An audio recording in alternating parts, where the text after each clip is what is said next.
segundo día del Congreso de la Asociación Mexicana de Investigación Teatral. Y bueno, ahora tenemos una mesa llamada En Praxis, Dramaturgias Diversas, Procesos Reflexivos 2. El día de hoy nos acompañan Maravillas Moreno, nos acompaña Andrea Sánchez Ferrer y la maestra Margot Aimé Wagner y Mesa. Pues bueno, sin más para hacer tiempo, vayamos directamente con nuestras ponentes. Voy a darle paso a Maravillas Moreno Amor, que nos habla de la Universidad de Murcia, España, con la ponencia Metateatro y Antiteatro como procedimientos creativos en la obra de Marusha Vilalta. Adelante, Maravillas, por favor. Hola, muy buenos días a todos. Pues también quería, antes de nada, darles las gracias al comité organizador y a todos los que nos están escuchando desde diversas partes del mundo. Voy a compartir pantalla porque quisiera que leyeran algunas citas del texto para evitar perder demasiado tiempo.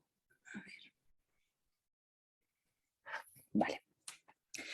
Bueno, como decía el presentador, mi ponencia tiene por título Metateatro y Antiteatro como procedimientos creativos en la obra de Marusha Vilalta, y con ella trataba yo de encontrar en el uso del metateatro como una estrategia de creación tanto dramática como dramatúrgica de Marusha Vilalta dos finalidades completamente diferentes, y así lo creo, mediante dos obras que componen ejemplos muy significativos de cada uno de estos dos procedimientos de los que les hablo.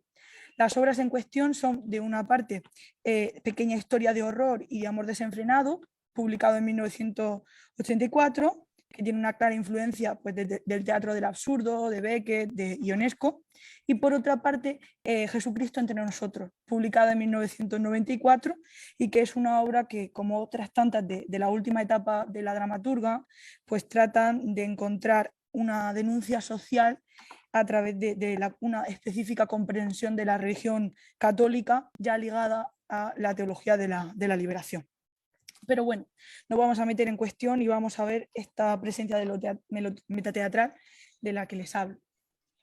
En este primer apartado, teatralidad, juego y antiteatro, quisiera centrarme en especial en la obra Pequeña historia de horror y de amor desenfrenado, y con esta obra Marusha Vilalta parece ampararse en un principio de Gadamer, por el cual el teórico asegura que todo jugar es un ser jugado, es decir, que todo aquel que juega el juego del teatro es jugado, es en cierto modo manipulado por el propio teatro, ¿no?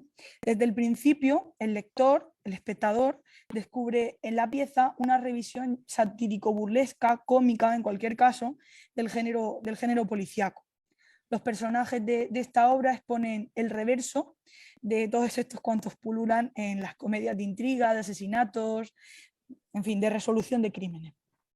Otro ejemplo de esta teatralidad gadameriana a la que me refiero, lúdica, la expone Miguel Álvarez Acosta en el prólogo al segundo tomo, el segundo volumen del Teatro Vilaltiano, que fueron editadas por el Fondo de Cultura Económica, y en la que señala como parte reseñable de esta comicidad, de estos juegos, los equívocos en el vestido, que tan habituales fueron en las comedias del teatro español del siglo de oro, y que ahora en la obra de Marusha Vilalta están revestidas de un lejano acento freudiano tratado en tono de ironía, de sátira, ¿no?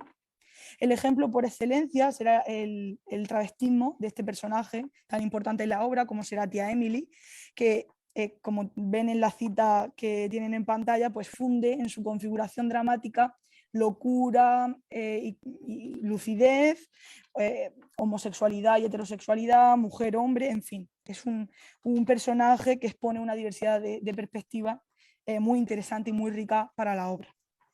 Esta dimensión lúdica pues solo es posible si tenemos en cuenta la relación entre el público y el escenario, ¿no?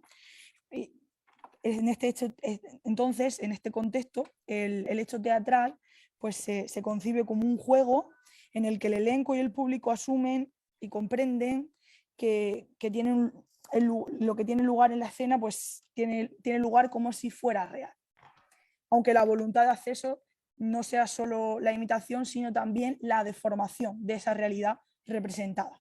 Por lo tanto, insisto, el papel del espectador es fundamental para que el juego tenga lugar. Entonces, en este cuestionamiento de las formas, en esta actitud desafiante que tiene ante el público, pues el primer choque que encontramos como lectores o como espectadores ya es esa música de la primera didascalia en la que se nos habla de la polonesa de Chopin como heroica, entre comillas, ya jugando con ese matiz irónico, satírico del que les estoy hablando. Esta historia de épica y de gloriosa pues evidentemente tendrá poco y es más bien irrisoria por lo absurdo, por lo excéntrica de sus licencias teatrales. Con esta entrada irónica, desafiante, la dramaturga expone toda una voluntad de intenciones. También lo hará con el final, ¿no? Como verán.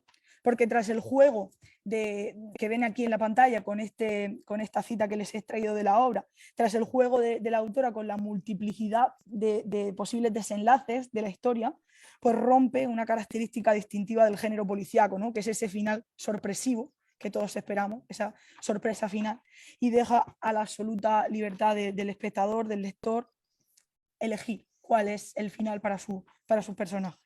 Pero es que ¿acaso puede existir un final convencional para una obra como esta? Pues evidentemente la realidad, dirá Maruja Vilalta, pues es absolutamente movediza, cambiante, dubitativa y por tanto también a veces falsificada. Y eso es lo que pretende mostrarnos a través de su teatro, ¿no?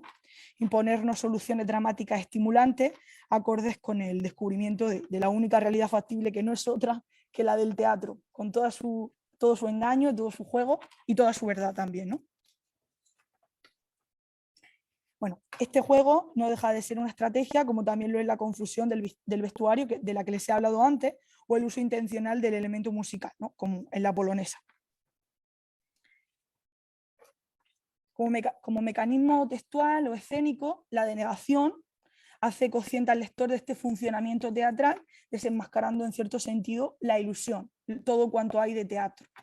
Los personajes, hablando sobre finales alternativos para la historia, en que ellos están ejerciendo como actores, esa ruptura entre la sala y la escena, pues rompe con el pacto tácito de realidad y permiten al espectador más ingenuo reconocer lo ficticio, reconocer que lo que se expone pues es ficción, ¿no? Lo necesariamente teatral de la pieza. Pero la denegación entonces no niega la teatralidad, sino que niega la posibilidad de ver lo representado como realidad. Estas estrategias, que bien podrían parecer, insistimos, antiteatrales, están en realidad relacionadas con lo que se ha llamado metateatro, como ven en la cita de la pantalla de Awin, ¿no? Bueno, pasamos entonces ahora, después de aludir a esta cuestión de la metateatralidad en Pequeña Historia de Horror y de Amor Desenfrenado, a ver cuánto hay de metateatro, de teatro en el teatro y de ese concepto de la mise en abîme en Jesucristo entre nosotros, esa segunda obra de la que se le hablaba. Uno de los aspectos más ampliamente analizados en el teatro contemporáneo y por supuesto una de las principales influencias de Pirandello en el teatro latinoamericano en general, se fundamenta en la creencia de que en la vida en sí misma es un fenómeno teatral, el gran teatro del mundo, ¿no? Todos conocemos pues las referencias tan básicas, ¿no?, para nosotros como Shakespeare, como Calderón, que aportan ya a esa noción de metateatralidad pues la concepción de que el ser humano es en sí un personaje que deambula por el mundo, que es en realidad un escenario y que están dirigidos por una única instancia autorial, ¿no? Un único director también, que sería Dios. En este sentido, el teatro deja de comprenderse como un reflejo espectacular y especular también de la realidad y empieza a comprenderse como una recreación de la vida concebida como un gran gesto dramático. De este modo, Maruja Vilalta utiliza el teatro para exponer denuncias sociales que obligan al espectador a tomar partido con una opinión y se trata en general de despertar conciencia. Así como también lo hacía Usigli, pues Vilalta se preocupa por la vida mexicana, muy en concreto la nacional, pero la humana en general, para poner en tela de juicio la concepción dominante de la vida pública y la actividad política impuesta a la ciudadanía. Si ven, el argumento principal de esta obra, de Jesucristo entre nosotros, arranca con un grupo de personajes, bueno, de personas, que se reúnen para repartirse los papeles de una representación teatral que se va a llevar a cabo sobre la figura de Jesucristo y que, sin ser explícito nunca, es una incursión en el fenómeno dramático de la vida política y social mexicana. El aliento que planea sobre este texto en 13 cuadros es la exigencia de un proyecto ético que dé respuesta al derrumbamiento del comportamiento conductual humano que está corrompido por el materialismo. La clave nos la da pues Fernández Sánchez Mayán en la cita que tienen en pantalla, ¿no? Pues que al final lo que se consigue, lo que se pretende es dar espacio teatral, ¿no? Como un espejo doble en el que el espectador pues, sea capaz de deducir y de imaginar cierta cosa que en el teatro se vislumbra, ¿no?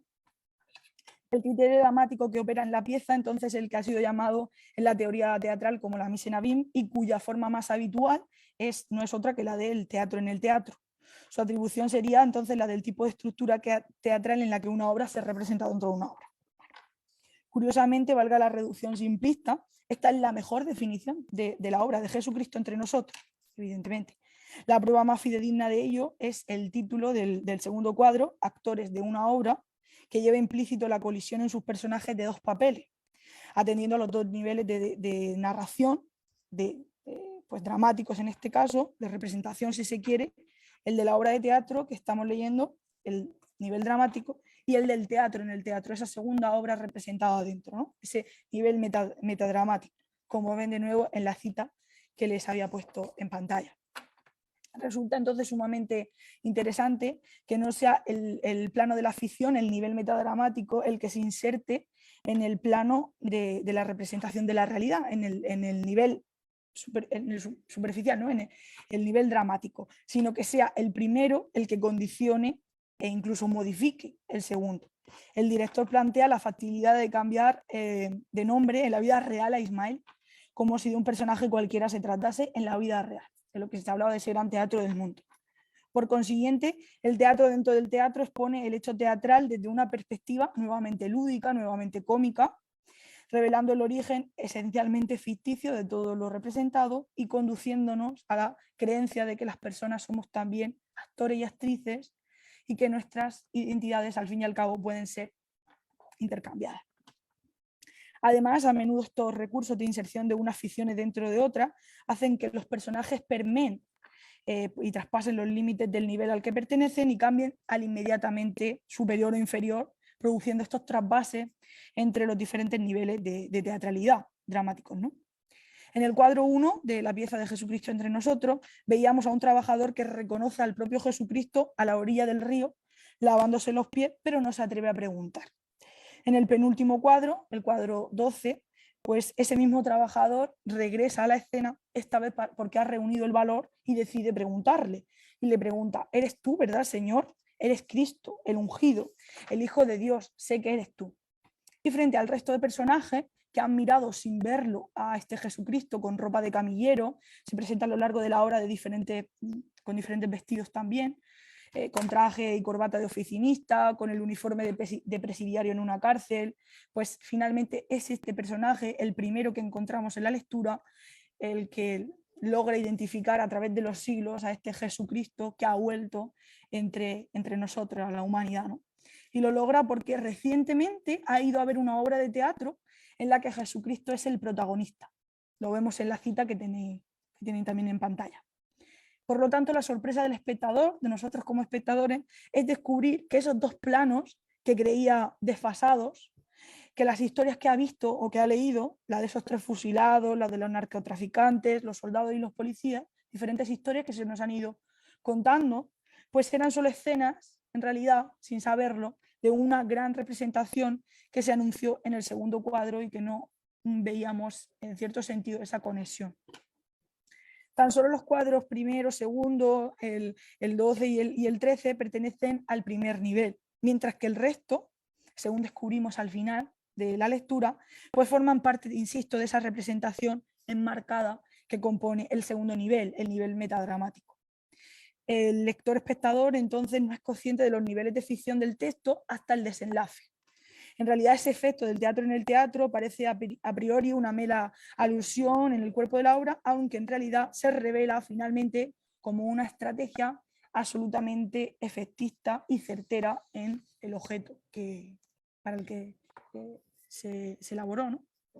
En definitiva, como un modo lúdico de jugar con el espectador y con las resoluciones prototípicas de un tipo concreto de novela, como hemos visto, pues la policíaca, el thriller también, en Pequeña historia de horror o de amor desenfrenado, o también como un modo de mostrar al mundo como un teatro para ejercer todo tipo de denuncias sociales, en que realidad y apariencia, falsedad y verdad se confunden y se cuestionan, pues en Jesucristo entre nosotros, Maruja Vilalta emplea el teatro dentro del teatro, la propia develación del teatro como un artificio y a menudo una serie de técnicas antiilusionistas, pues por ende también antiteatrales, con muy diferentes objetivos, pero siempre teniendo en cuenta que su último objetivo, el objetivo fundamental, eso no es otro que el de favorecer la teatralidad. Muchas gracias. Y les dejaba las referencias que había citado a lo largo de la presentación. Muchísimas gracias, Maravillas. Y pues nada, sin más, doy paso a la siguiente participación, a Andrea Sánchez Ferrer, que forma parte de la licenciatura en actuación de la Universidad de Londres. Ella nos presenta la ponencia El amor romántico, su divulgación e impacto en el inconsciente colectivo. Comparativa de las obras Entre Pancho Villa y una mujer desnuda de Sabina Berman y Las cosas simples de Héctor Mendoza. Adelante, Andrea, por favor. Muchas gracias. Bueno, yo soy Andrea Sánchez Ferrer, recién egresada de la licenciatura en actuación y pues este fue mi proyecto de tesis para titularme. ¿Por qué mi investigación se centra en el amor? Este es un tema universal del cual nos hemos cuestionado muchísimos aspectos con respecto de él desde distintos puntos de vista, ya sea el filosófico, el psicológico o el sociológico. Dentro de estas investigaciones se llegaron a distintos puntos de encuentro. Uno de ellos, que fue en el que me centré, es que los seres humanos somos seres sociales por naturaleza, que tenemos la necesidad de estar y permanecer en grupos, por lo cual pues tenemos la necesidad de satisfacer este valor y podemos llegar a tener confusiones con respecto a actos de violencia que pueden ser confundidos como supuestos actos de amor. Según el INEGI, en 2020, el 51.7% de las mujeres afirmaron que sufrieron algún tipo de violencia por parte de su pareja. Pero bueno, ¿cómo esta problemática nos involucra a nosotros como gente de teatro? Para empezar, la UNESCO nos plantea que el teatro es un medio de comunicación cultural y tenemos la posibilidad de generar vínculos directos con el espectador por medio de la ficción. Bueno, a partir de esto es que decidí tomar el amor romántico como este fenómeno social, que es una conceptualización idealizada de lo que es y debería de ser el amor. Esta conceptualización del amor parte de tres visiones a lo largo de la historia. El amor cortés, que se basa en el héroe que rescata a la damisela en peligro. El amor burgués, que habla de cómo la pareja se vuelve un ámbito simplemente de posesión y del valor que representa para mí esa persona.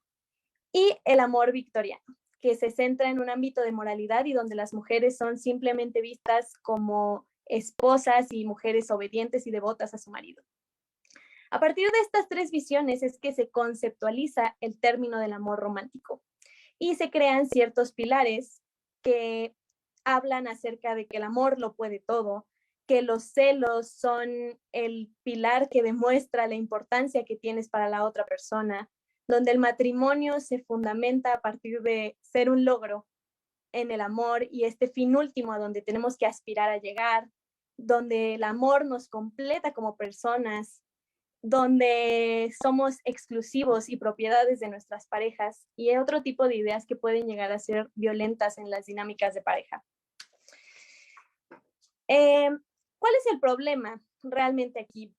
Por cuestiones de consumo, es mucho más vendible una idea de poder, un sistema de poder, que un sistema de equidad. Por lo cual, tristemente, en los medios de comunicación, incluido el teatro, Muchas veces las historias de amor que se plasman se ven constituidas bajo esta idea del amor romántico. A partir de esto anterior es que me puse a investigar acerca del amor romántico y cuál era su vínculo con la violencia. Plasmé también esta importancia cultural que tiene esto en el inconsciente colectivo y cómo los medios podemos llegar a afectar en los consumidores. Para aplicar esto anterior dentro de mi investigación, realicé un conversatorio con mujeres de rango de 20 a 60 años de edad, en el cual pues platicamos acerca de las concepciones del amor, llegando al amor romántico como la más común entre todas, el impacto que tienen los medios de comunicación y platicamos de estas dos obras que yo comparé a lo largo de esta tesis. Finalmente, realicé este comparativo con toda esta información que yo encontré y con toda esta investigación, en el cual me basé en 4 conceptos principales: el machismo, la misoginia, el amor romántico y la violencia. En la sección del machismo, en Sabina Berman, los roles de género que están planteados, sus personajes los asumen como propios y se manejan sus dinámicas de acción a partir de ellos. Es decir, yo asumo el rol de género que me toca a mí como mujer y a partir de eso tomo mis decisiones. Mientras que en la obra de Las cosas simples de Héctor Mendoza, estos roles funcionan como herramienta de manipulación para con el otro. Es decir, yo sé que a ti te toca este rol de género, por lo cual te someto a que te involucres con él. Me gustaría hacer un paréntesis con respecto a la diferencia entre machismo y misoginia, porque se consideran sinónimos cuando en realidad no lo son. La misoginia es el odio interiorizado que tenemos hacia las mujeres, mientras que el machismo justo se refiere a estos roles de género que se asumen por el simple hecho de que seas un hombre o que seas una mujer. A partir de esta definición de misoginia es que igual Sabina Berman trata la misoginia en un punto interiorizado para consigo misma en su personaje principal femenino. Es decir, sus decisiones son tomadas por miedo a ser esa mujer rechazada por la sociedad y entrar en este parámetro misógino. En comparativa, Héctor Mendoza usa la misoginia para relacionar a sus mujeres, a sus personajes femeninos. Aquí aplica el famoso dicho de el peor enemigo de una mujer es otra mujer. En el tema central, que es el amor romántico, el personaje principal en Sabina Berman, el personaje principal femenino, hace un proceso de deconstrucción en el cual se deslinda poco a poco de estas ideas románticas y finalmente termina deslindándose completamente de ellas al punto en el que logra crear una relación amorosa mucho más sana.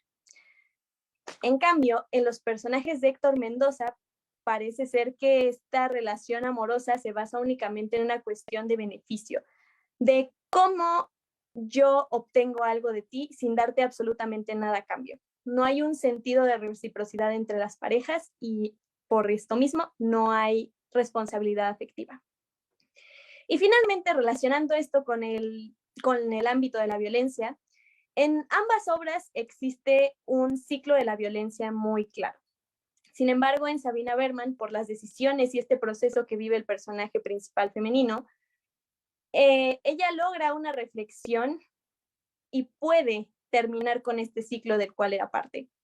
En cambio, en Héctor Mendoza parece ser que no existe esta reflexión de los personajes y simplemente volvemos a un aparente estado de normalidad cuando en realidad simplemente se está iniciando este ciclo de nuevo.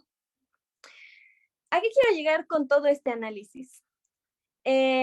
Considero y quisiese aclarar que mi intención con esta comparativa no es desacreditar o plantear que una obra es mejor que la otra.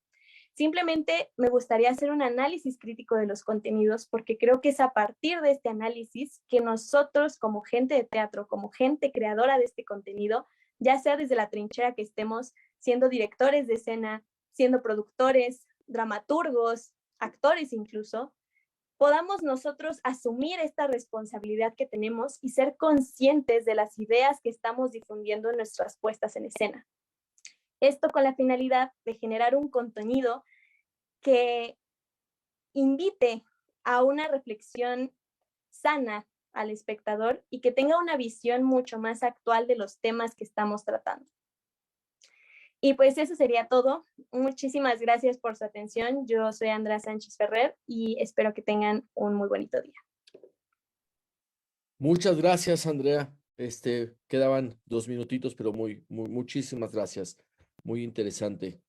Habrá algunas seguramente preguntas por ahí que al rato nos hagan nuestros asistentes aquí en el chat de Zoom o en redes sociales.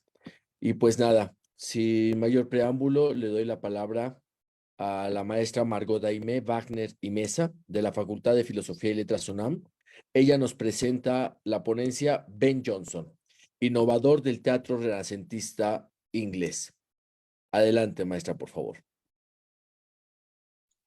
Muchas gracias y muchas felicidades a las dos ponentes anteriores que además me hicieron viajar al pasado. Yo trabajé en una obra de Marusha, luego fui dirigida por Marusha en otra obra y trabajé también en Las Cosas Simples años antes de lo de Marusha.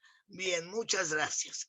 Me salgo un poco de el tema del teatro latinoamericano, mexicano, pero voy a presentar y nada más como un esbozo de una investigación que estoy haciendo ahora en torno a Ben Jonson como un innovador del teatro renacentista inglés.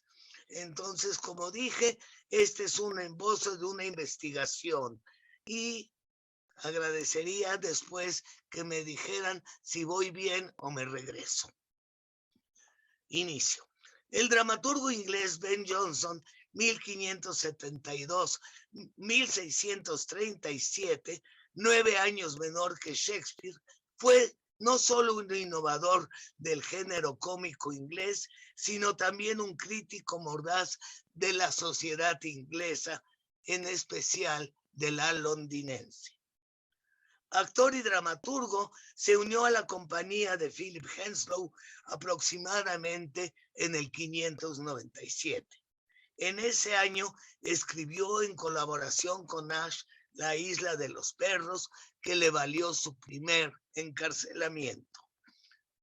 En una nota de esa época dice: una obra lasciva. Gran ofensa ha causado la presentación de la obra La Isla de los Perros, plagada de sedición y calumnias, escrita por Nash y Jonson y escenificada por los servidores de Lord Pembroke en el Cisne. Nash huyó, pero Spencer y Jonson, que también actuaba en la obra, fueron aprehendidos y encarcelados. Las funciones han sido suspendidas. Obviamente de esta obra no quedó ningún rastro por cuestiones morales. Bien, Jonson tradujo la poética de Horacio.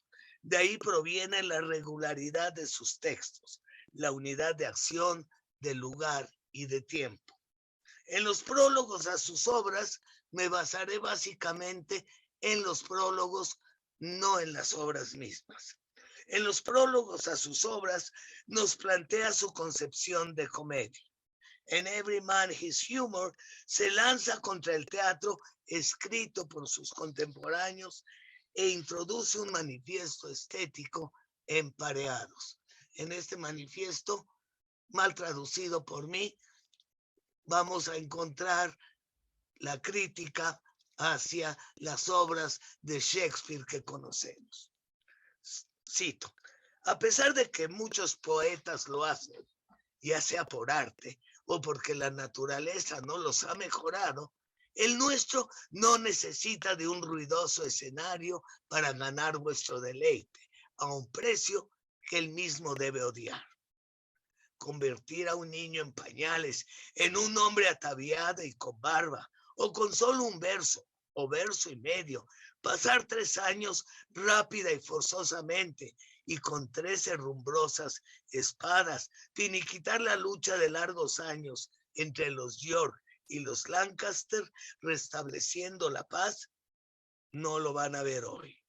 Espero que estén complacidos en ver una obra como otras deben ser, donde ningún coro os impulsará con viento y olas por los mares, ni un trono desaparecerá crujiendo para complacer a los muchachos. Tampoco un trueno veloz atemorizará a las damas. No se escuchará un balazo para que sepamos que está tronando, ni los tambores vaticinarán tormenta. Hechos y lenguaje cotidianos veréis, talos como la comedia escogería. Se trata de mostrar una imagen de la época, no los grandes crímenes, sino la humana estupidez. Fin de la cita. En el prólogo a Volpone afirma: puedo daros como señal del valor de esta comedia que no hay en ella ni huevos rotos, ni flanes tembladores que se mueran de miedo ante los fieros dientes, ni chocarrerías que tanto gustan a la chusma. He observado las leyes de tiempo, lugar y persona. No me he apartado de ninguna regla necesaria. Asimismo, plantea su visión de humor, o sea, de carácter, que debe permanecer en el transcurso de toda obra. Cito: que un tipo, por llevar una pluma de colorines, o un cordón como un cable en el sombrero, o una golilla de 3 pisos, una yarda de cinta para atarse los zapatos, o el lazo suizo, o las ligras francesas, puede creer que representa un humor, esa es la más ridícula de todas las ridiculeces. No es culpa mía que mis imitadores hayan degradado el humor, haciéndolo consistir en una rareza en el hablar o en el vestir o en el corte de barba. Visten un maniquí con ridiculeces exteriores. Hay que resaltar la excentricidad de carácter, la falla en el alma, aquello que lo arrastra a comportarse de cierta manera, sus exaltaciones y depresiones, de lo cual los modos y aspectos de vestir son solo síntomas. Fin de la cita. En sus comedias introduce una feroz crítica al pueblo inglés, en especial al londinense, ya que, como afirma en El alquimista, cito: el lugar de nuestra escena es Londres, porque han de saber que no hay país ninguno, regocijo menor que el nuestro, ni clima que críe mejor sustancia para rameras, rufianes, escuderos, impostores y muchas gentes más, cuyas mañas, que ahora se llaman humores, alimentan la escena. Esta pluma nuestra nunca se propuso agraviar, sino mejorar a los hombres. Mas con todo, la edad en que el autor vive tiene que sufrir los vicios que ella misma engendra sin alcanzar a curarlos. Mas como los saludables remedios son dulces y en su acción se juntan ganancia y provecho, no encontrar ingenio tan enfermo que no saque placer de correctivos tan bien intencionados. En la introducción a La mujer silenciosa afirma: dice la verdad, que antiguamente el arte de hacer comedias era agradar al pueblo, y su elogio significaba para el poeta dinero, vino y laureles. Mas en este ciclo hay una secta de escritores que solo cuidan de gustos particulares y no les place nada que sea popular. No nos mezclamos con ellos. Nuestros deseos, como el de los que preparan públicos festines, no es el de satisfacer a los cocineros, sino a los huéspedes. Trato de agradar a las damas, a los lores, a los escuderos, a la moza que os sirve y a las elegantes damas. Fin de cita. Pero también habla del decoro, de los buenos modales y de las mentes brillantes que son las que destacan. Cito, no son los afeites, los perfumes y los trajes los que convierten a un objeto en hermoso, sino una mente que brilla sin importar el traje, que no necesita de luz falsa, ni de riqueza, ni de honores. Fin de cita. En la obra, el poetastro se lanza contra sus contemporáneos Marston y Dekker, quienes no siguen las instrucciones de Horacio.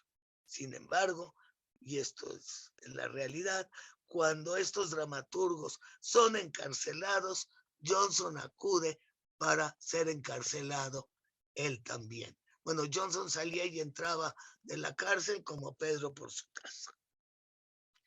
Por otra parte, también critica las ideas del desorden cósmico imperantes en la época y en algunas obras de Shakespeare. En Volpone, por ejemplo, pone en boca del vicioso Sir Politic, que es el inglés que está en ese momento en Venecia, el avistamiento de una ballena en el Támesis, signo del desorden cósmico. Desgraciadamente, allí falló Johnson, porque hoy en día estamos sintiendo ya las consecuencias de un desorden cósmico que hemos provocado, y desde 2018 se han avistado en el Támesis varias ballenas varadas. Es todo. Gracias. Muchísimas gracias, maestra Aimee. Muchas gracias, Maravillas. Muchas gracias, Andrea. Y bueno, pues es hora de dar paso a un intercambio con asistentes y con quienes nos ven desde redes sociales. Tenemos unos comentarios. Andrea, voy a hacer lectura del comentario por si quieres agregar algo más, ¿no? Dice Tania Castillo Ponce, me parece interesante la exposición de Andrea. Sin embargo, tengo algunas dudas en el planteamiento. Me hubiera gustado que nos explicaras en los personajes en dónde encontró sus comparativos amor, violencia, odio. En las cosas simples me parece que fueron circunstancias dadas. Tuve el honor de ser alumna del maestro Mendoza, como muchos, y recuerdo que esta obra no fue su favorita y la citaba por las circunstancias dadas para favorecer el conflicto del dramaturgo. Gracias. ¿Quisieras agregar algo más o mencionar lo que comentaste en el chat para quien nos está viendo por redes sociales, Andrea, por favor? Sí, bueno, ahorita pues no pude profundizar mucho en cada uno de los personajes de las cosas simples porque tiene muchísimos personajes, pero bueno, considero que las relaciones amorosas que se dan en esta obra son extremadamente violentas. Por ejemplo, tenemos a los personajes de Alma y Alfredo, en el cual Alfredo no estudió para el examen y está presionando a Alma, que es su novia, que sabe que sí estudió para el examen, para que le ayude a copiar, ¿no? Y ella no se siente ni siquiera cómoda con ello. Ella menciona que le da muchísimo miedo y sin embargo él insiste y la manipula para que al final ella acceda y se sienta mal consigo misma. O sea, Alma constantemente se siente mal porque no quiere hacerlo, pero es su novio, pero le está diciendo. Y pues creo que en ese tipo ese es un ejemplo, ¿no? Pero creo que en general las dinámicas son muy parecidas, ¿no? Y creo que pues también quisiera tener en cuenta que esta es una de las primeras obras de Héctor Mendoza, ¿no? O sea, evidentemente hubo una evolución después con respecto a su dramaturgia y pues creo que también esa parte influye mucho, pero sí considero que existe esta manipulación constante entre los personajes y en el yo quiero obtener algo de ti y eso es con lo que voy a trabajar con estos personajes. Espero haberme explicado. Muchas gracias, Andrea. Dice Rocío Galicia, es un gusto enorme notar la vitalidad de la dramaturgia mexicana. Los casos que han analizado en esta mesa y la anterior nos llevan a reflexionar sobre obras y dramaturgos que lamentablemente a veces no tenemos tan presentes, pero que son absolutamente contemporáneos en tanto sitúan problemáticas que nos atañen. Muy estimulantes sus enfoques y miradas frescas. Eduardo Ledesma nos dice, magnífico trabajo, maestra Wagner. ¿Podría hablarnos un poco de la repercusión de la traducción de la poética de Horacio por parte de Johnson en sus contemporáneos? ¿Sigue siendo dicha traducción un referente en su traducción? Sí, bueno, él hizo esta traducción en el Poetastro, incluso aparece, es una obra de él, aparece el personaje de Horacio, aparece también otro personaje que es Johnson y aparecen burlados Marston y Decker, que rechazan las ideas de Horacio y a uno de los dos personajes en castigo le ponen una lavativa.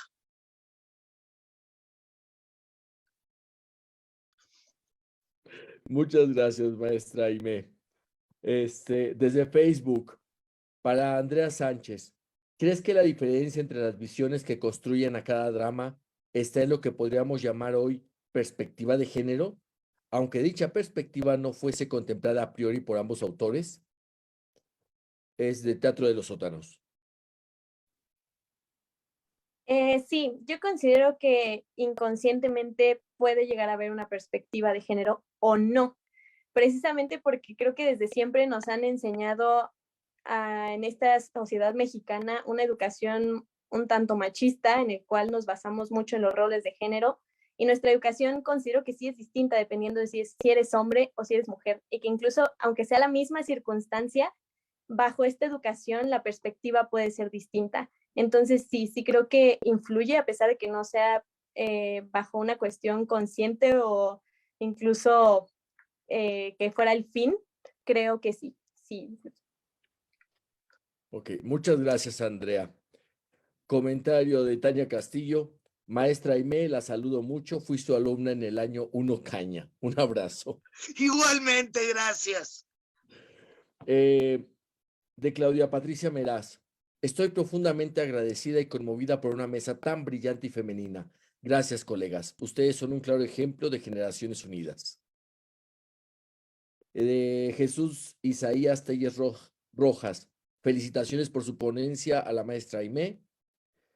La maestra Guillermina Fuentes aquí nos dice, me parece muy interesante que las jóvenes se interesen por autores como Solórzano y Vilalta. Maravillas, ¿cómo nació tu interés por esa autora? Muchas gracias por la pregunta. Pues mi interés nació sobre todo cuando comencé a estudiar mi grado, mi carrera. Hasta entonces, como ha dicho antes una compañera en la mesa anterior, desgraciadamente en España, aunque las asignaturas se llaman literatura española, en el sentido de en lengua española, pues no se nos da la oportunidad de estudiar la literatura al otro lado del Atlántico. Pero al estudiar la carrera en concreto de lengua y literatura española, pues tuve la oportunidad de acceder a la literatura mexicana, entre otros muchos países de América Latina. Y bueno, pues empecé a leer literatura en general y me interesó mucho el teatro y en concreto el teatro mexicano. Y una de las autoras que me generó este profundo interés y esta fascinación fue Maruja Vilalta, y aprovechando que además es una autora absolutamente desconocida en España, pese a su origen español, y que trataba temas como la Guerra Civil Española y el exilio y demás, pues me decidí a hacer esta investigación doctoral sobre ella. Muchas gracias, maravillas, perdón. De Diana Ham, para Maravillas.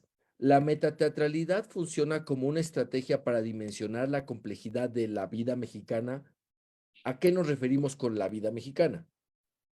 Sí, en efecto, bueno, en la obra sobre todo de Jesucristo entre nosotros, bueno, hay otras muchas obras de Maruja Vilalta que tratan sobre eso, pero en concreto en Jesucristo entre nosotros, pues habla en general de la corrupción política, de algunos problemas que ella considera que forman parte no solo ya del mexicano como ser, sino en general de la vida humana, pero en concreto sí me refería al mexicano, porque habla también de problemas relacionados con el narcotráfico, una serie de cuestiones que, bueno, les dejo la obra para que indaguen un poco en ella, pero que es muy explícito en la obra de Maruja, sí, por supuesto.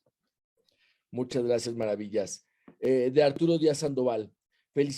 Felicidades, Maravillas, por el revelador acercamiento al teatro y la visión teatral de Maruja Vilalta.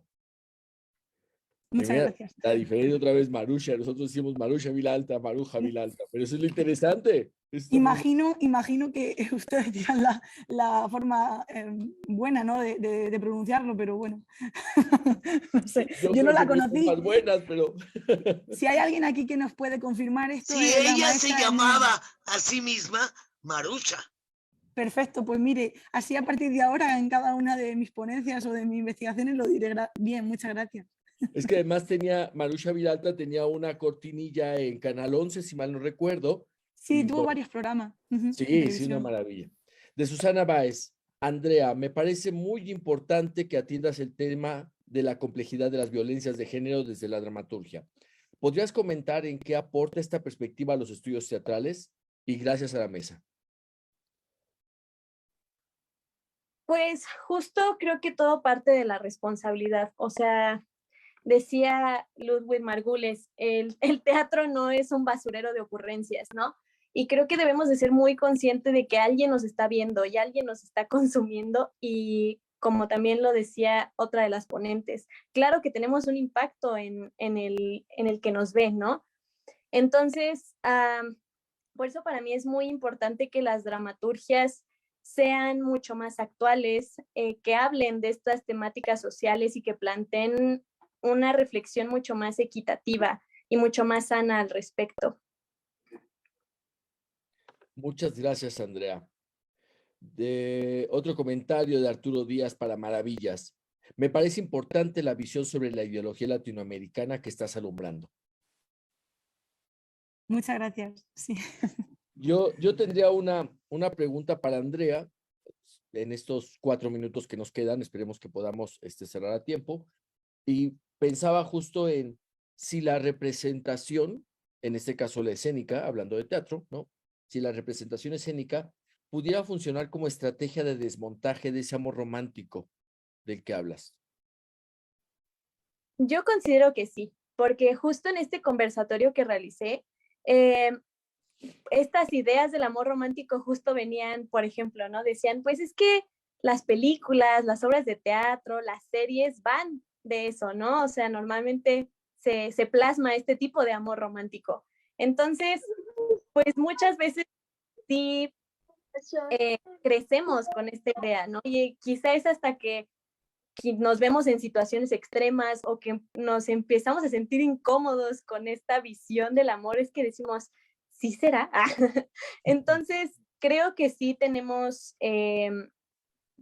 este impacto nosotros y creo que muchas historias han sido creadas bajo esta perspectiva de amor romántico y no bajo una perspectiva en donde hay responsabilidad afectiva, hay reciprocidad de las dos partes, se aceptan las personas en una totalidad y no bajo un esquema de lo que representa ser un hombre o lo que representa ser una mujer. Y bueno, igual me gustaría aclarar que pues esta visión del amor romántico no aplica solamente para las parejas heterosexuales, ¿no? O sea, es una idea tan arraigada ya que tenemos que incluso en parejas homosexuales puede llegar a suceder, ¿no? Donde nos planteamos roles, nos planteamos estas ideas donde el amor lo puede todo, en el que mi pareja es mi pareja y es mi posesión. Entonces, pues sí, o sea, sí creo que es muy importante también para comenzar a erradicar esta violencia tan sutil, que es tan sutil que no nos damos cuenta de que existe.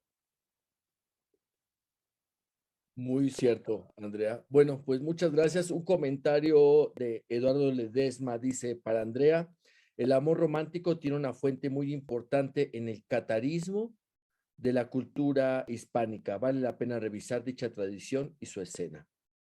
Y pues nada, pues muchas gracias. Vamos cerrando la mesa entonces. Les agradezco muchísimo a Maravillas Moreno Amor de la Universidad de Murcia, España, a Andrea Sánchez Ferrer de la licenciatura en actuación de la Universidad de Londres y a la maestra Margot Aimé Wagner y Mesa de la Facultad de Filosofía y Letras. Con eso damos por terminada la mesa en praxis, dramaturgias diversas, procesos creativos, procesos reflexivos 2. Y pues nada, muchas gracias a las tres, interesantes temas y bueno, un placer escucharles. Gracias y bueno, hacemos una breve pausa, un breve receso de 10 minutos. Regresamos a las 12 horas para la siguiente mesa. Gracias.